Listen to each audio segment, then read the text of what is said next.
grandpa fought in World War II. He was such a noble dude. I can't even finish school.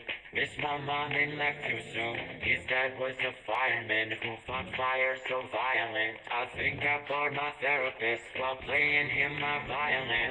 Oh my god, that's so insane. Oh my god, that's such a shame. Next to them, my shit don't feel so grand. But I can't help myself from feeling bad. I kind of feel like two things can be said. The world's smallest violin really needs an audience. So if I do not find somebody soon, that's right. I blow up into smithereens and feel my body shivering. Just let me play my violin, boy, hell yeah.